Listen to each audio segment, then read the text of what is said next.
Right, good evening, everyone. Really good to be here for Bible class. We have tonight as the topic Ezekiel chapter 34, and I've given it the subtitle, The Lord is My Shepherd, and hopefully you'll see why. And what I want you to get out of tonight's talk, and I'm going to tell you what I want you to get out of it so you can listen for it as we go. But what I want you to get out of it is that we can know that God cares about us and that we should be able to respond in the same way that God has responded to us. In the same way that God cares about us, we should be able to respond to other people. So that's what I want you to get out of this tonight.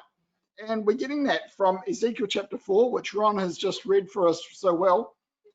34, sorry, which Ron has just read to us so well about the shepherds and the sheep. Now, just before we get into the chapter, I want to just explain the time period of this, and I was quite intrigued as to where it fitted. And there isn't a date. We don't have in the 15th year of Jehoiakim or anything like that as a date. So I was quite intrigued to find when it was, and it appears to I sort of wanted to place it within the context of other parts of the Bible where we know the story. And the context of where it fits is it comes after the fall of Jerusalem.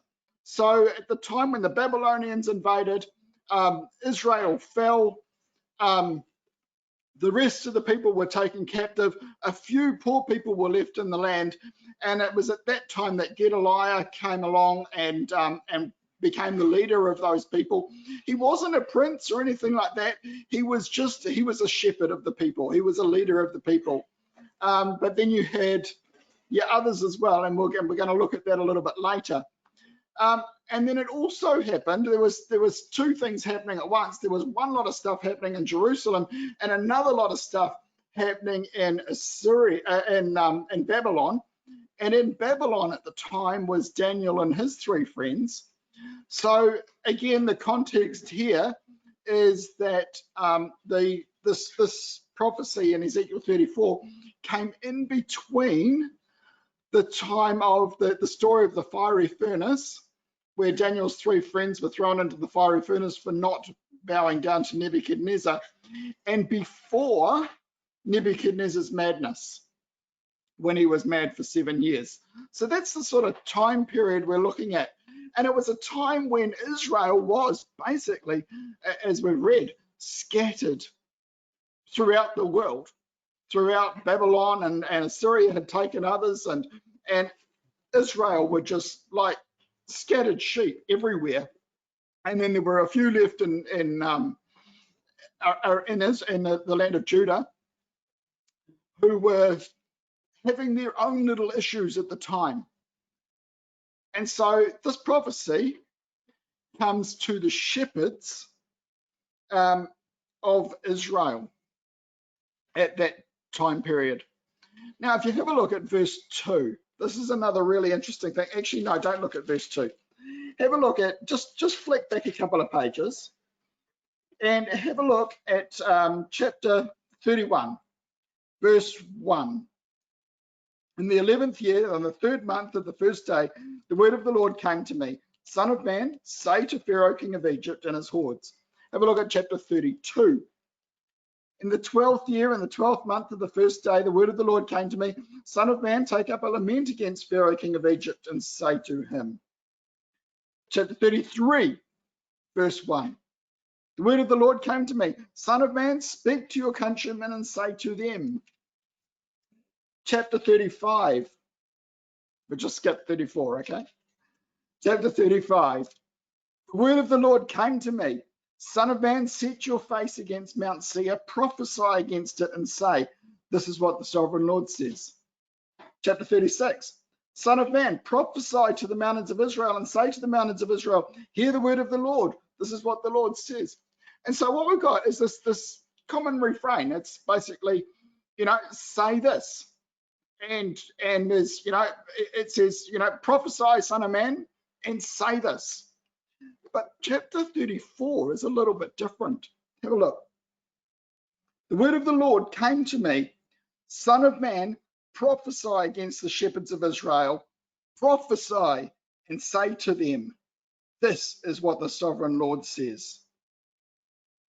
What we have there is two prophesies. Ezekiel was told twice, and I think that this is because this prophecy is really important. Make sure you tell them, and make sure you tell them well.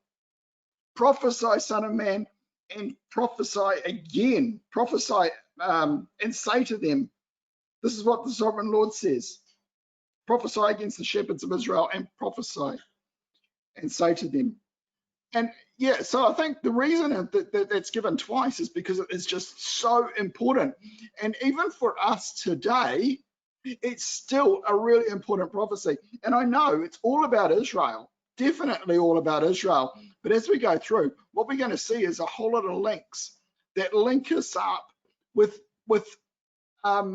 parallels that help us to understand how this relates to us today. So it's a really important prophecy to have this double emphasis.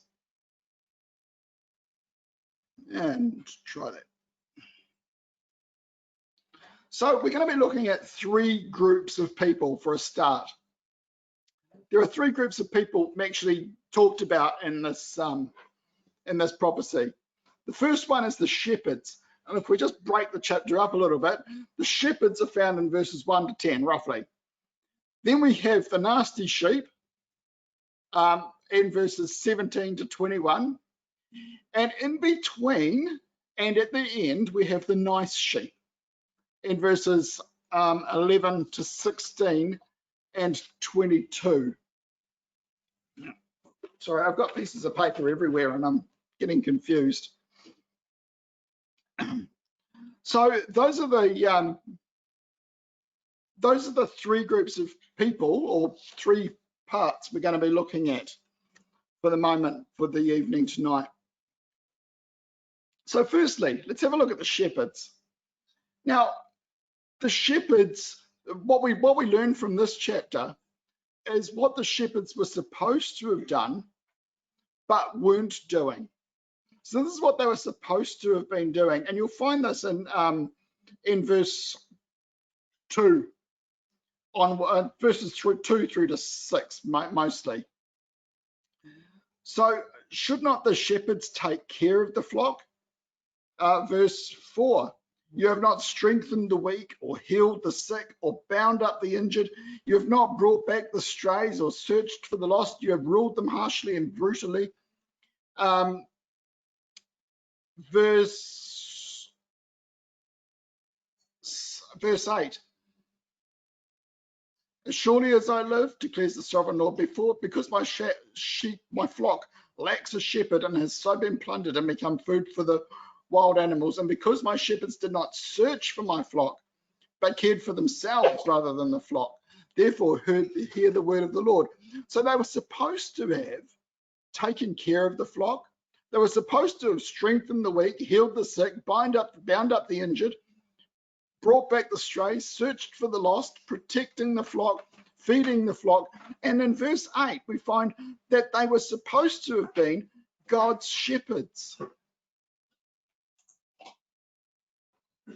They've been plundered and become food for all the wild animals at the end of verse 8, because my shepherds, God's shepherds, did not search for my flock, but rather cared for themselves.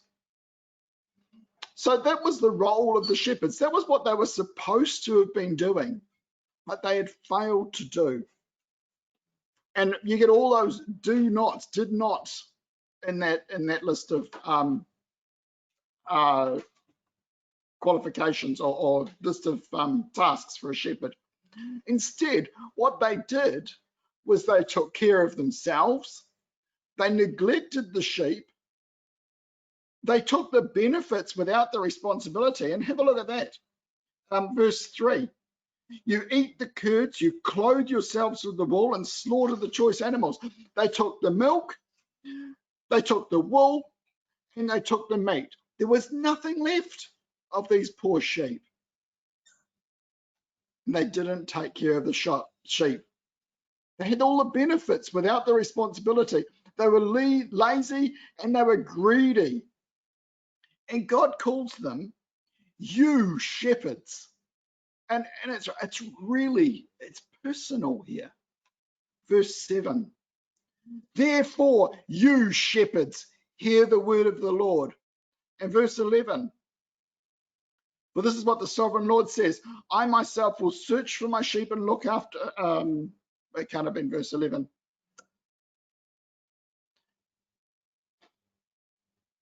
Okay. Anyway, there is another one that says, you shepherds, which I can't see. Oh, there it is. Verse 9. Therefore, you shepherds, hear the word of the Lord. Sorry, that should have been verse 9.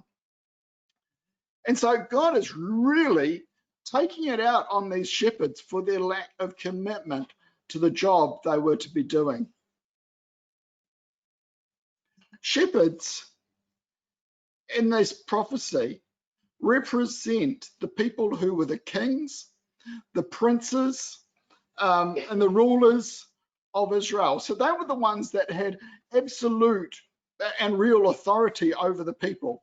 They were the ones that God had set up as shepherds to be shepherds over his flock, the people of Israel.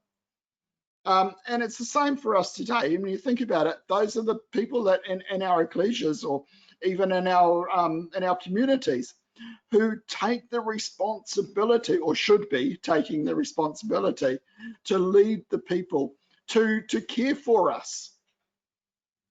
The people who are well, speakers or ABs or leaders in any way, they're the ones that God has put over the rest of the flock. So God was really upset with you shepherds. And so he said, basically, you're fired.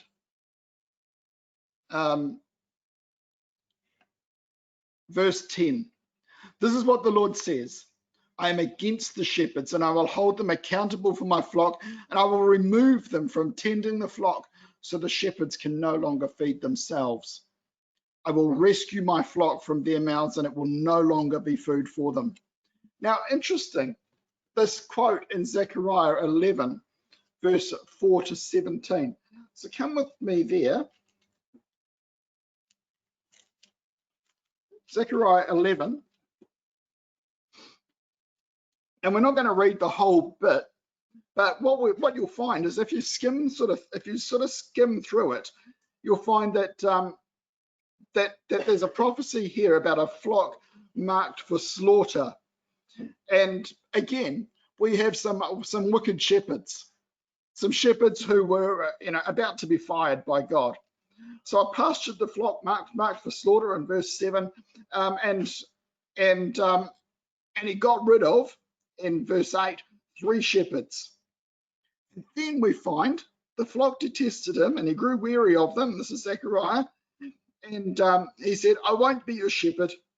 Let the dying die and the perishing perish, and let those who are left eat one another's flesh. We're going to see how that sort of plays out later on as well, because it wasn't just the shepherds who were bad in Ezekiel 34. It was also some of the sheep. And then, you know how I said that the shepherds were fired? Have a look at this. In verse 12, we had a really interesting verse and a really interesting parallel that takes us straight into the New Testament, to the shepherds of the New Testament. And I told them, verse 12, if you think it best, give me my pay, but if not, keep it. And they paid me 30 pieces of silver. Ring a bell?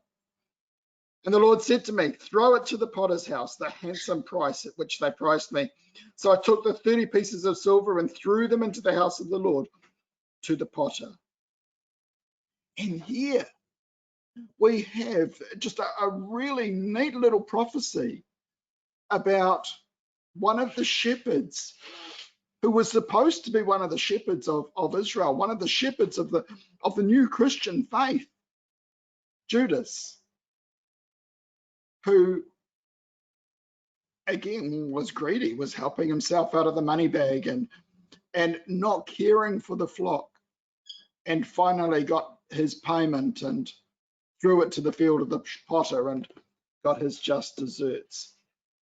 So I just thought that was quite interesting, the way that that worked out, and you can see that link coming through from the Old Testament into the New, when God basically says to the shepherds, if you're going to be like that, you're fired. So then our second group of people, or second group of people that this was addressed to, was the nasty sheep. So these are the nasty sheep in verse 17 to 21.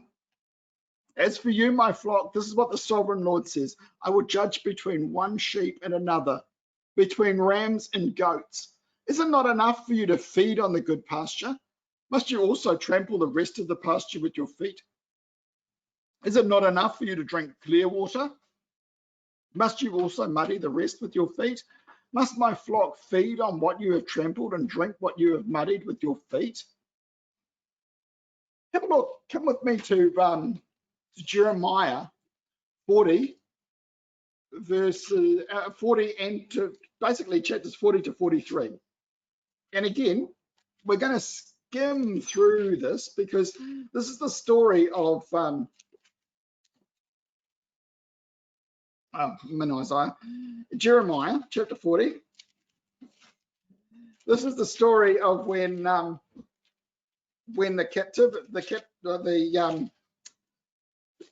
when Jerusalem had just fallen, and the last of the people had been sort of freed and told, you know, go where you like. Jeremiah had been told he could go with them. So if you're having a quick squiz through that, what we find is what the sort of people the nasty sheep were. Because at this stage, basically all the shepherds had gone away. All the shepherds had been taken into captivity or had been killed, and there was really no one left, apart from perhaps Jeremiah. But then no one was listening to him anyway. And so through Jeremiah chapter 40, we see the assassination of Gedaliah. Gedaliah was appointed as the shepherd of his people, but he was assassinated by Ishmael, the son of Nethaniah, and then Ishmael, the son of Nethaniah, sort of took over that job. Not that he was appointed, so he was actually one of the nasty sheep. And then they decided they would ask Jeremiah if they should live in the land or not, or if they should go to Egypt. And over that period of time, and sort of we're into Jeremiah 43 now, 43 now. In Jeremiah 42, they asked Jeremiah if they should, where they should go, whether they should stay or whether they should go. Jeremiah said, I'll pray for you. 10 days later, the reply came back and he said, no, you stay here. And what happened was that all the people turned against him, and they all influenced each other against the word of the Lord, and they muddied the waters. Here was God sending them a clear message. Here was God saying, you can have the best of the land if you just stay in it. And they trampled that pasture, and they muddied the water of the Lord. And they pushed and they shoved and they made their own voices heard, and they drove away any sheep that were nice, and they went into Egypt. That's what the nasty sheep were doing. And this is the time period that Ezekiel was prophesying to. Have a look at Matthew 25, verse 33. Because in Ezekiel we're told, therefore I will judge between the fat sheep and the lean. That's in verse 20 of Ezekiel 34. And in Ezekiel 25, verse 33, we get a similar story. And again, you know, the sheep and the goats. I will judge between the fat sheep and the lean sheep. And there was another reference there in Ezekiel 34 to the goats as well. I will separate the sheep and the goats. And here it is again in Matthew 25. All the nations, verse 32, all the nations will be gathered before him, and he will separate the people one from another as a shepherd separates the sheep from the goats. And he will put the sheep on his right and the goats on his left. And so there we see again the same picture. You know, we can't think that Ezekiel 34 is just for Israel at that time. Ezekiel 34 is a message for us as well.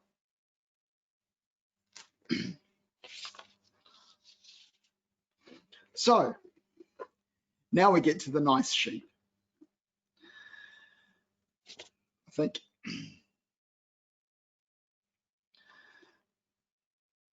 And oh, sorry, one other little thing about the nasty sheep is that, you know, if we will end up like nasty sheep if we do things like distorting the word of God, or we're not listening to God, or we're influencing others for evil. And that's a real big issue that we need to watch out for in our own lives, because I mean the Bible tells us that it will happen, and there will be a lot more nasty sheep in the last days. We've got to stand up against it and make sure that we are not one of them. So the nice sheep. This is what happened to the nice sheep in verses 17. Well, the whole chapter is really about the nice sheep. But basically they were scattered, they were mistreated, they were slaughtered, nobody cared. They had muddy grass and water to eat and drink. They were shoved and buttered. Have a look at Ezekiel 34 again, verse 6. This is a verse that really hit me quite hard when I read it the other day. My sheep wandered all over the mountains and on every high hill. They were scattered over the whole earth, and no one searched or looked for them. No one cared. No one searched or looked for them. You imagine what it would be like if you went out tramping and you got lost and you were a day or 2 or 3 days late, and you knew that nobody was looking because nobody cared. Imagine sailing somewhere and your sail, your yacht gets disabled, and you're floating there in the middle of the Pacific Ocean, and you know that nobody cares and nobody's looking for you. Such an alone feeling. And there were God's sheep, scattered across the world at the time, mistreated,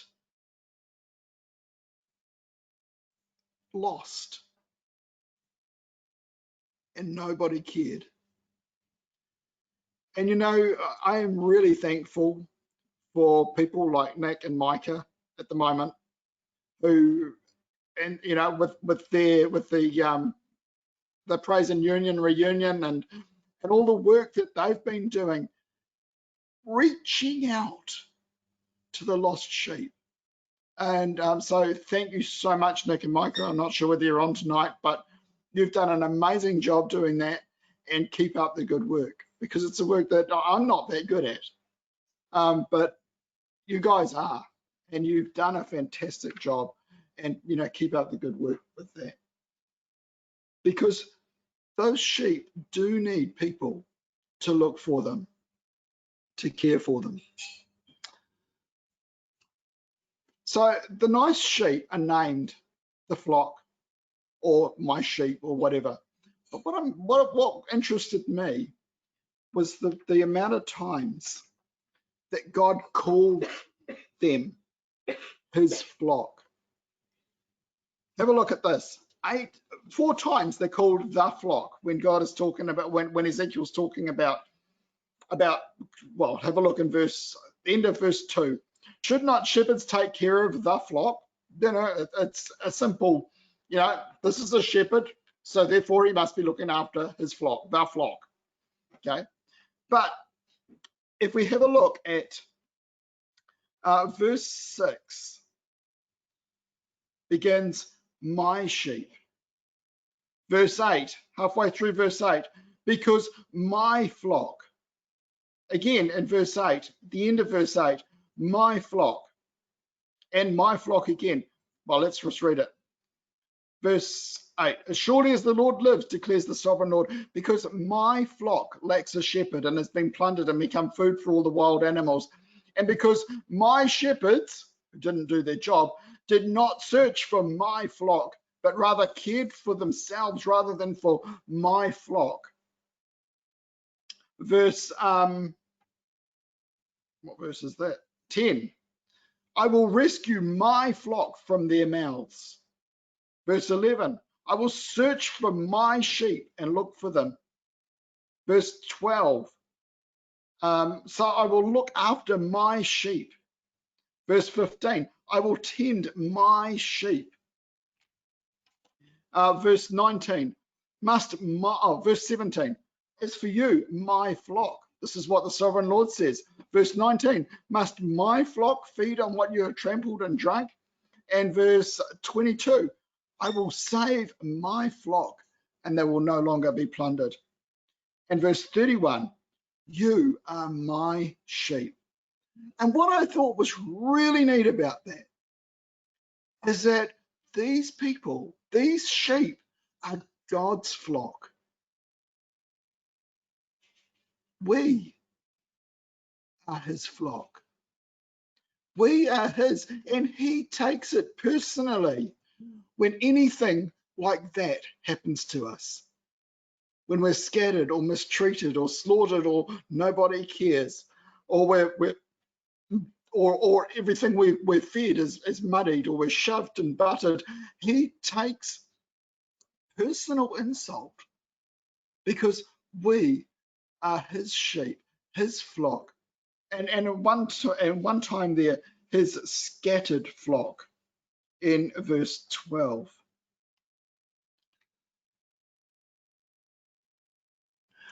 There's another really neat little phrase that reoccurs over and over.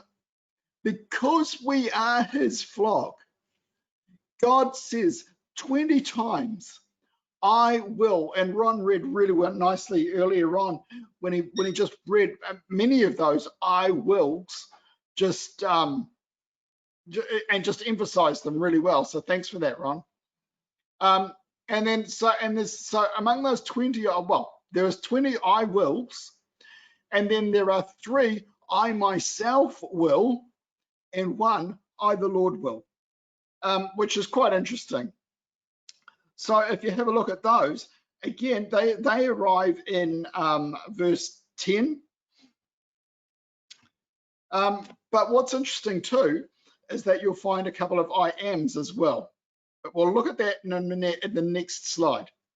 So verse 10, this is what the sovereign Lord says, I'm against the shepherds and I will hold them accountable for my flock, and I will remove them from tending the flock so that the shepherds can no longer feed themselves.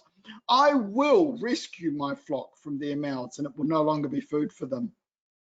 Verse 11, this is what the sovereign Lord says, I myself will search for my sheep.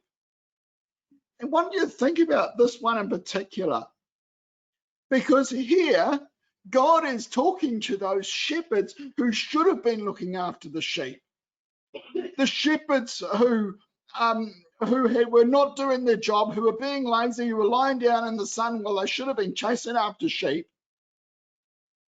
And he says to them, you're fired and I am going to do the job myself. And I don't know about you, but if you've ever been asked to do something and you've either been a little bit late doing it, or you've forgotten, or you just haven't done it, and then the person who asked you to do it goes and does it, Don't you find that really embarrassing?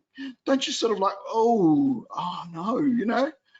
I wish I could see all your faces right now, because, you know, maybe they're not, they don't know. Does anyone here have that thing at all sometimes? Oh yeah, okay, I've got lots of nods here, which is really nice.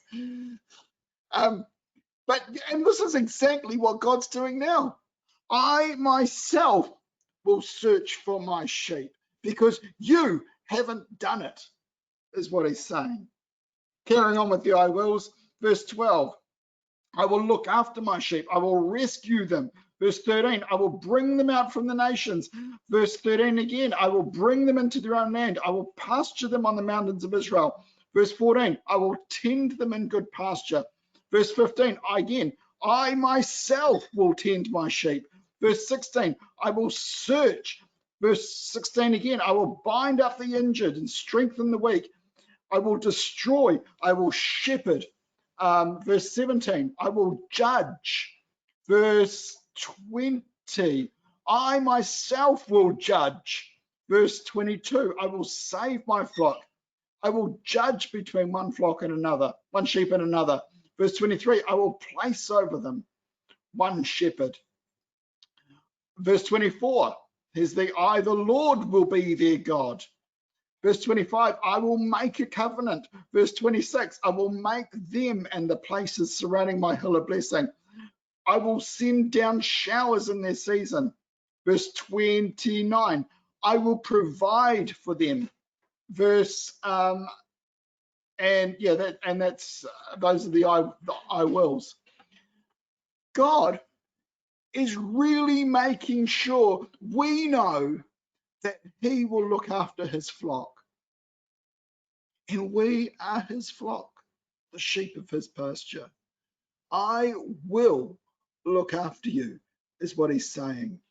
I will do it myself. Have a look at Revelation 21, verse 4, because here we get that another New Testament echo, which is a really neat one, just a very brief one. But it's that New Testament echo that shows that this is not just something in the Old Testament. This is not just a prophecy that God was telling Israel. It's a prophecy to us as well.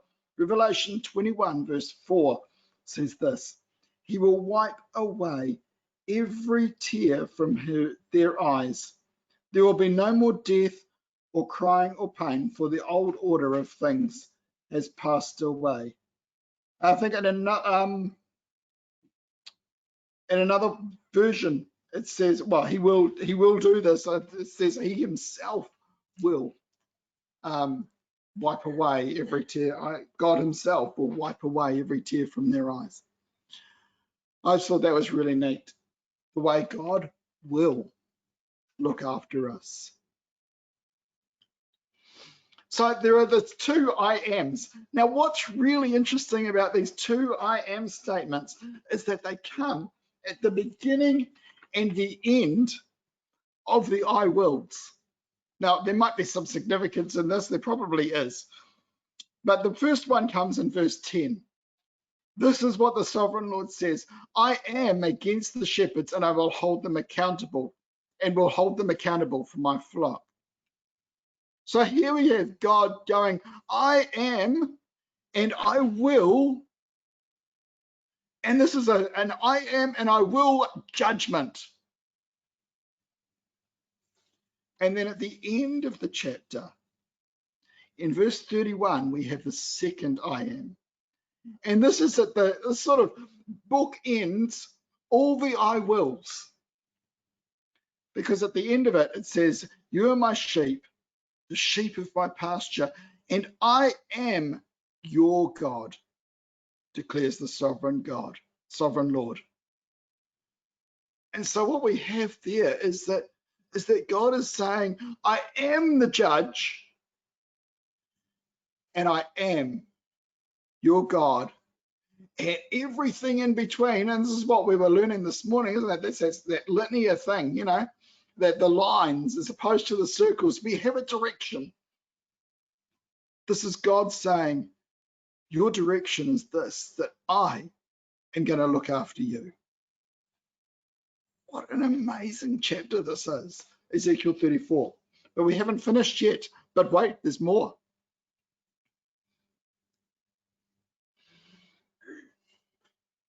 So in verse 23, we see this really interesting little part that where there's a little prophecy given in here that's just a bit different to the rest of the chapter. Verse 23, I will place over them one shepherd, my servant David, and he will tend them, and he will be their shepherd. I, the Lord, will be their God, and my servant David will be prince among them. I, the Lord, have spoken. What I like about this is that it's specifically said that David will be their prince among them. Now, a lot of people have twisted this slightly and said that that the word David means beloved. So you could read it, and my servant, the beloved, will tend them, and he will be their shepherd. And so, as a result, we can say, well, yes, this is going to be Jesus Christ. And that may well be so. I mean, I'm not going to argue about that. But I do wonder whether it will literally be David, because Jesus is going to be king over the whole world, reigning from Jerusalem, but king over the whole world. And I wonder whether this verse just gives us a little hint that David will be the prince or the shepherd, the leader of the people of Israel in the kingdom age. And we know that people are going to get different roles and different, you rule over 10 cities, you rule over 5 cities, and so on, as we read in the parable of the talents. But I wonder whether this is David's role, actually, when he's resurrected and given that role of looking after God's sheep in Israel. And when you think about it, I was thinking about the way David reigned. Actually, let's have a look at Psalm 78. And then we'll just have a little bit of a think about David as the shepherd in his earlier years, because it's really interesting to see the way he shepherded people compared to the way that we read about shepherds in here. Psalm 78, verse 70 to 72. And David shepherded them with integrity of heart, with skillful hands. Sorry, I should have started at verse 70. He chose David his servant, and he took him from the sheep pens. From tending the sheep, he brought him to be a shepherd of his people Jacob, of Israel, his inheritance. And David shepherded them with integrity of heart, with skillful hands he led them. So that was David. And if you have a look at Revelation 7 as well, verse 17, we get another view of this. For the Lamb at the center of the throne will be their shepherd, and he will lead them to springs of living water, and God will wipe away every tear from their eyes. Thank you.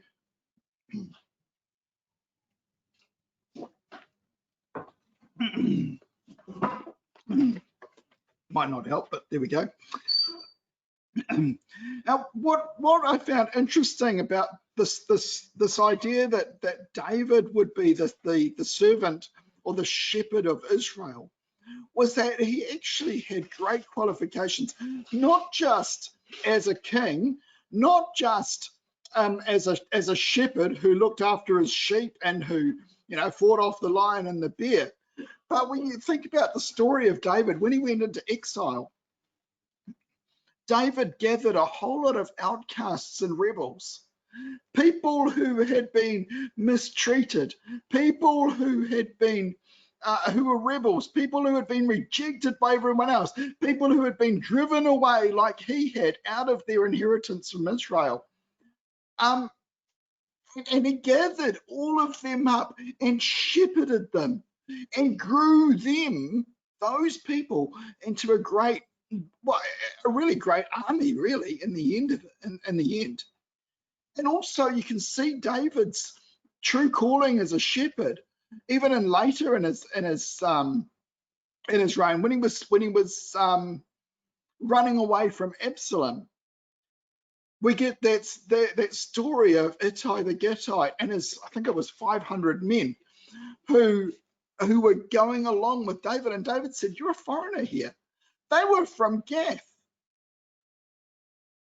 and David had taken those people, those outcasts, even from another country, and had brought them into his fold, and he was looking after them, and then they stood up for him when he needed it. And that was the sort of man David was. He gathered the outcasts, he searched for the lost, he fed them, he cared for them, and he led them, just like the true shepherd should. And that's why I think David is going to be the one who will be basically king over Israel under Jesus at the return of Christ. Now we're getting quite late, so the next section I might leave for you as homework mainly. But what I was in my just daily devotional sort of the thinking things I'm writing at the moment. I've been going through Leviticus, and I was doing two things at once. I was reading through Leviticus, and I was thinking about this chapter. And I got to this part in verse 25, and I will make a covenant of peace with them and rid the land of savage beasts so they may live in the wilderness and sleep in the forests in safety. And I will make them and the places surrounding my hill a blessing and send down showers in season and so on. And I suddenly went, hello. This was on one particular day when I was reading Leviticus 26. And if you turn up Leviticus 26 and keep your finger in Ezekiel 34, you'll see quite an amazing contrast, quite an amazing, it's almost a word for word thing. Leviticus 26, verse 3 says, verse 4, I will send you rain in its season, and the ground will yield its crops, and the trees of the fruit its fruit. And if you have a look in, where are we? Verse 26, I will make them in the places surrounding my hill a blessing. Oh, this is not verse 20, this is verse 26 of Ezekiel 34. I will make them in the places surrounding my hill a blessing, and I will send down showers in season, and there will be showers of blessing. Very, very similar words. Verse 27 in Ezekiel 34, the trees of the field will yield their crops. And that's the same in verse 4, which we've just read as well. And the trees of the ground will yield its crops. People will be secure in their land in verse 27, again in Ezekiel 34. And Leviticus 26 verse 5 says, you will, at the end of the verse, you will live in safety in all their land. Yeah, and so there's, if you have a look at this, you'll see that, well, I found 1, 2, 3, 4, 5, 6, 7, 8, 9 separate connections between Leviticus 26 verses 3 to 13 and Ezekiel 34 verses 25 to 31. So if you want to do that, that would be really good homework, and it's a really fascinating little section to have a look through. The way that God has just picked up on those blessings and those covenant of peace and shifted it straight from Leviticus into Ezekiel, and the blessings for those he loves. And there's really no other way of putting that. So a little bit more for you. there's a whole lot of stuff that we haven't looked at tonight. And I thought I'll just give you a few cross references just to share. And you know, if you want to study this a little bit more, there's a whole lot of stuff that we haven't touched on. I sort of thought when I started this study, I thought, oh, what am I going to talk about for this? Because, you know, it's sort of so self-explanatory, and you know, it's all basically a story, and what can I say? But the more I looked into it, the more I realized I've only just scratched the surface, and we're pretty much out of time. So there's a few references for you. 1 Peter 5 verses 1 to 6, which is one I'm going to read. So if you turn that one up, but other passages that are very much linked to this are Psalm 23, John 21 verse 15 to 17, John 10 verses 1 to 18, Psalm 78 verses 70 to 72, Zechariah 11 4 to 17, and 1 Peter 2 verse 25. So those are some of the references. Now I thought 1 Peter 5 verses 1 to 6 made a really good summary of what Ezekiel 34 was all about. But again, it takes it into our lives. It says, you know, here's that stuff from Ezekiel 34, which is written for Israel, but it's actually for you and for me.